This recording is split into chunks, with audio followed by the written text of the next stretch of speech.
امام اعظم ابو حنیفہ رضی اللہ تعالیٰ عنہ وقت کے امام ہیں۔ آپ دیکھیں اس حوالے سے آپ کی ایک شفقت دینی طالب علم پر کتنی۔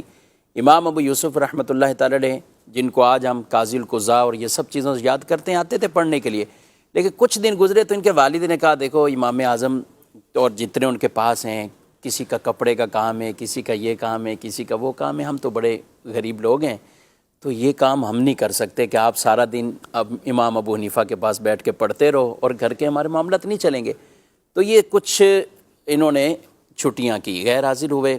تو امام اعظم نے ان کے گھر سے ان کو بلوایا اور فرمایا کہ امام ابو یوسف سے فرمایا کہ یعقوب کیا معاملہ ہے، آپ کیوں نہیں آ رہے؟ تو انہوں نے کہا کہ میرے والد صاحب نے مجھے کہا ہے کہ گھر کے اخراجات کے لیے آپ کچھ کمائی کرو، کچھ یہ معاملات گھر کے چلاؤ، تو آپ دینی طور پر جو وہاں وقت دیتے ہو اب وہ نہ دو۔ آپ دیکھیں عبدالحبیب بھائی کتنی محبت امام اعظم رضی اللہ تعالیٰ عنہ کو، اس حوالے سے ارشاد فرمایا کہ تمہارے گھر کا خرچہ کتنا ہے، اللہ واہ واہ واہ، کتنا گھر کا خرچہ ہے، یہ معاملات پوچھی، ضروریات پوچھی، فرمایا تم نے یہاں آنا ہے۔ امام ابو یوسف فرماتے ہیں کہ میں جب بھی جاتا اور آپ یعنی مہینے میں ایک مرتبہ مجھے ایک تھیلی دیا کرتے تھے اور اس میں 100 درہم ہوتے تھے،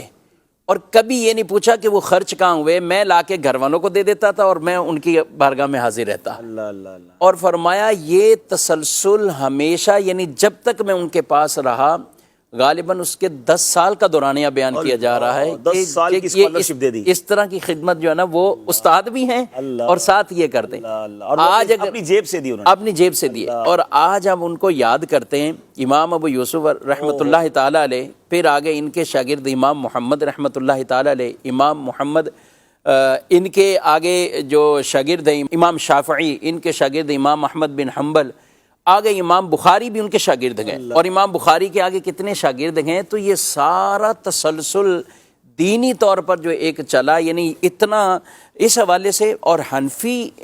جو احناف کے قاضی القضاء امام ابو یوسف رحمۃ اللہ تعالی علیہ بنے، اور پھر ہر طرف جو حنفیت پھیلی گئے، بلا شبہ اس میں امام ابو یوسف رحمۃ اللہ تعالی علیہ کے بہت بڑا یہ کردار تھا۔ ایک طالب علم کو اسپانسر کیا اور اس نے تاریخ رقم کر دی،